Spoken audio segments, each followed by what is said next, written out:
नमस्कार, तारात्रा boys YouTube channel के अंदर आप सभी का एक बार फिर से बहुत बहुत स्वागत है। और आप हमारे चैनल पर नए हैं तो चैनल को सब्सक्राइब जरूर करें। वही दोस्तों, बहुत बड़ी खबर निकलकर सामने आ रही है। महाराष्ट्र की राजनीति के अंदर पूर्व सीएम देवेंद्र फडणवीस ने सरकार बनाने का राज्यपाल के साथ आज करीब बैठक करके दावा ठोका है। और अब ये साफ हो चुका है कि महाराष्ट्र के अंदर उद्धव ठाकरे की सरकार गिरने के कगार पर आ चुकी है। वहीं मीडिया सूत्रों के हवाले से बड़ी खबर ये भी सामने आ रही है कि अजित पवार ने करीब 10 एमएलए के साथ भाजपा पार्टी ज्वाइन करने का बड़ा ऐलान कर दिया है, जिसके बाद में देवेंद्र फडणवीस के द्वारा राज्यपाल भगत सिंह कोश्यारी के सामने ये दावा ठोका गया है। वहीं दूसरी ओर ये भी खबर सामने आ रही है कि कांग्रेस पार्टी ने कपिल सिब्बल को कांग्रेस पार्टी से निकाल दिया है, जो सबसे बड़ी खबर आ रही है। क्योंकि कांग्रेस के बीच में हो रहे इस घमासान को लेकर कपिल सिब्बल ने बिहार के चुनाव और महाराष्ट्र के एमबीए गठबंधन पर भी उनका बयान सामने आया था। और उन्होंने ये दावा करते हुए कहा था कि महाराष्ट्र के अंदर अगले एक सप्ताह या फिर इसी महीने के अंदर अंदर एमबीए गठबंधन से उद्धव ठाकरे इस्तीफा देंगे और फिर से भाजपा की सरकार बनेगी। जिसके बाद में नाराज कांग्रेस के वरिष्ठ अधिकारियों ने कपिल सिब्बल को पार्टी से बाहर निकालने का बड़ा ऐलान कर दिया है। और उद्धव ठाकरे के इस्तीफे की बात भी सामने आ रही है। राज्यपाल भगत सिंह कोश्यारी के द्वारा भी ये बयान सामने आ चुका है कि अजित पवार लगातार कांग्रेस पार्टी और शिवसेना पार्टी के बीच में कलह पैदा कर रही है मंत्री पदों को लेकर, जिसकी वजह से उद्धव ठाकरे पूरी तरह से बौखलाए हुए नजर आ रही है। दूसरी ओर उद्धव ठाकरे की पत्नी रश्मि ठाकरे को लेकर जब जमीन घोटाले का खुलासा हुआ है, उसके बाद में भी उद्धव ठाकरे के खिलाफ में लोगों ने अपना कैंपेन शुरू कर दिया है। और उन्होंने ये बयान देते हुए भी कहा कि लगातार पिछले 6 महीने से सुशांत सिंह राजपूत और दिशा सालियान को लेकर भी महाराष्ट्र सरकार दबाव बना रही है। इस फाइल को बंद करने की पूरी तरह से साजिश रच रही है। उससे पहले अर्णव गोस्वामी को तलोजा जेल के अंदर भी भेजा गया। करीब 7 दिन तक उनको जमानत नहीं दी गई, वो भी बेबुनियाद इल्जाम लगाकर अर्णव को अंदर भेजने की साजिश रची गई और उसका पर्दाफाश भी हो गया। जिसके बाद में नवाब मलिक का भी बयान सामने आ चुका था। लेकिन जो अब बड़ी खबर सामने आ रही है, वहीं बिहार के सीएम नीतीश कुमार ने सीएम की शपथ लेते ही तेजस्वी यादव की वाट लगा दी है। करीब 25 एमएलए बीजेपी के अंदर शामिल होने की बात सामने आ रही है, जो बिहार के महागठबंधन को सबसे बड़ा झटका लगा है। और कांग्रेस पार्टी की तबाही के दिन शुरू हो चुके हैं। वहीं आने वाले पश्चिमी बंगाल के चुनाव में भी कांग्रेस पार्टी और शिवसेना पार्टी को भी झटका होगा। यहाँ तक कि ममता बनर्जी की पार्टी टीएमसी को भी तगड़ा झटका दिया जा सकता है। लेकिन अर्णव गोस्वामी ने आज फिर मीडिया से रूबरू होते हुए अपने स्टूडियो से बड़ा ऐलान कर दिया कि अब उद्धव ठाकरे का समय और उल्टी गिनती शुरू हो चुकी है। सरकार ने हार भले ही माननी हो अर्णव गोस्वामी के सामने, लेकिन उनकी वाट लगाकर ही दम लेंगे अर्णव गोस्वामी। और अर्णव ने खुला चैलेंज देते हुए उद्धव ठाकरे की सरकार और मंत्रियों को भी खुला ऐलान करने पर तौर पर यह बयान दे दिया है कि अब चाहे जो कुछ भी हो, महाराष्ट्र के अंदर जो कुछ सरकार और एमबीए गठबंधन को करना था वो कर चुके, लेकिन अब वो करेंगे और महाराष्ट्र सरकार देखेगी। वहीं अर्णव गोस्वामी के खिलाफ में हुई कार्रवाई को लेकर नाइक फैमिली और उद्धव ठाकरे की फैमिली के बीच में उस जमीन सौदे को लेकर भी जब किरीट सोमैया के द्वारा बड़े खुलासे किए, तो उसके बाद में कई बार सरकार की ठंडाहट नगर देखने को मिली। लेकिन अब सोनिया गांधी से लगाकर शरद पवार भी बगावत की सुर तेज हो गई है, क्योंकि सोनिया के परिवार से ही जब ऐसे सवाल उठ रहे हैं। और कपिल सिब्बल कांग्रेस के एक वरिष्ठ नेता है। वहीं महाराष्ट्र की राजनीति के अंदर हो रही इस सरगर्मियों के बीच में उद्धव के इस्तीफे का ऐलान जल्द ही होगा। और सुशांत सिंह राजपूत की फाइनल रिपोर्ट सबमिट करने पर भी बड़ा बयान सामने आ चुका है कि जल्द ही महाराष्ट्र के अंदर से निकालकर मुंबई पुलिस ने भी जो रिपोर्ट बनाई है उन सारी की गहनता से जांच कर ली गई है सीबीआई की टीम के द्वारा। और सीबीआई की टीम इसी सप्ताह के अंदर अंदर बिहार के हाई कोर्ट के अंदर इस पूरी रिपोर्ट को दाखिल करने वाली, जिसके बाद में ऐसा लग रहा है कि सुशांत सिंह राजपूत के इस पूरी फाइल को बंद होने के कगार पर है। क्योंकि महाराष्ट्र सरकार सीबीआई और एनसीबी की टीम पर लगातार दबाव भी बना रही है। लेकिन बॉलीवुड इंडस्ट्रीज के बेनकाब चेहरे जो धीरे धीरे एनसीबी की टीम खोलकर सामने लेकर आ रही है, क्योंकि ड्रग्स का पूरी तरह से अड्डे के नाम खुलकर सामने आ रहे हैं। यहाँ तक कि करण जौहर, अर्जुन कपूर से लगाकर रणवीर कपूर, शाहरुख खान का भी नाम इस पूरे खेल के अंदर शामिल हो चुका है। वहीं सुशांत और दिशा सालियान को लेकर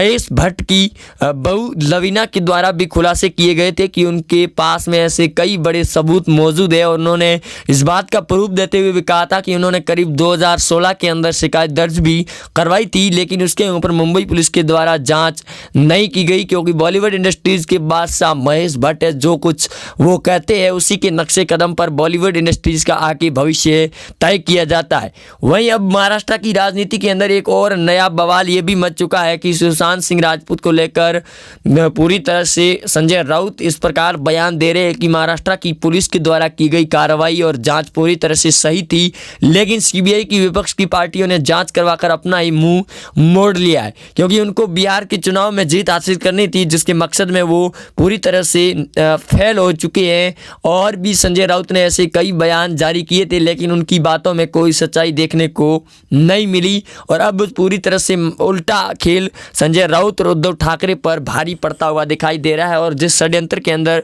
उद्धव ठाकरे और परमवीर सिंह के द्वारा जो षड्यंत्र रचा गया था वो पूरी तरह से नाकाम हो गया है। और आने वाले समय के अंदर उद्धव ठाकरे शिवसेना की सरकार इस्तीफा देगी, लेकिन संजय राउत बौखलाए हुए ये बयान जारी कर रहे हैं लगातार मीडिया से रूबरू होते हुए कि अगले 25 सालों तक भाजपा को दूर रखेंगे सत्ता से, मुंबई और महाराष्ट्र की इस पूरी पार्टी से। और आपको बता दें कि कई ऐसे वरिष्ठ नेताओं के बयान सामने भी आ चुके हैं कि बाला साहब ठाकरे के द्वारा शिवसेना पार्टी को हिंदुत्व के लिए बनाया गया था। उन्होंने इस बात का प्रूफ भी दिया था कि वो कभी भी कांग्रेस और एनसीपी का दामन नहीं थामेंगे, लेकिन इस बार उद्धव ठाकरे ने बड़ा ही खेल खेल दिया और बड़ी गलती के साथ में उन्होंने एनसीपी एमबीए महा विकास अघाड़ी के साथ मिलकर अपनी सरकार बना ली, जिसके चलते बॉलीवुड इंडस्ट्रीज पर भी सवाल उठ गए और राजनीति के अंदर भी बड़ा भूचाल मच गया है। महाराष्ट्र से लगाकर अब राजस्थान के अंदर भी भूचाल की घड़ी सामने आ रही है और बॉलीवुड इंडस्ट्रीज पहले से ही नाकाम हो चुकी है, क्योंकि हर बार बॉलीवुड इंडस्ट्रीज के अंदर आ रही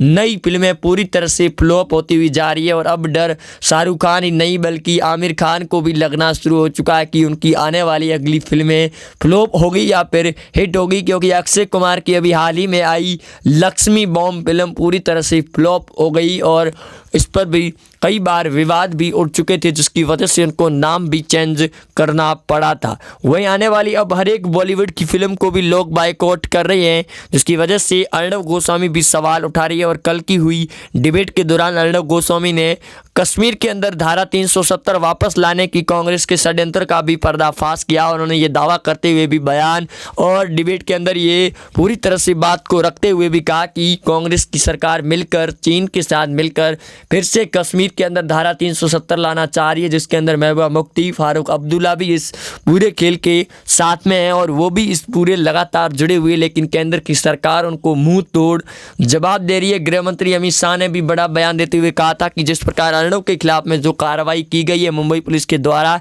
इसके चलते उद्धव ठाकरे को अपने पद से इस्तीफा दे देना चाहिए। और वरिष्ठ बीजेपी के नेताओं ने दिल्ली से भी प्रेस कॉन्फ्रेंस भी की थी। बीजेपी कार्यालय से सवित पात्रा ने भी बयान देते हुए कहा था कि ये जो कार्रवाई की गई है ये पूरी तरह से बदले की भावना से की गई है और करीब 2018 के अंदर बंद हुए एक केस को रीओपन करने की साजिश रचकर अर्णव को अंदर भेजने की तैयारी थी, लेकिन इस तैयारी को नाकाम कर दिया जब देश की जनता ने पूरी तरह से अर्णव को समर्थन देना शुरू कर दिया। वहीं हर तरफ से अर्णव गोस्वामी शेर बनकर वापस लौटे और बाहर निकलते ही उन्होंने भारत माता का जयकारा भी लगाया, जिसके बाद उद्धव की पूरी तरह से वाट लग गई। और अब धीरे धीरे उद्धव के एमएलए भी निकलकर सामने आ रही है और अजित पवार के नेतृत्व में करीब 10 एमएलए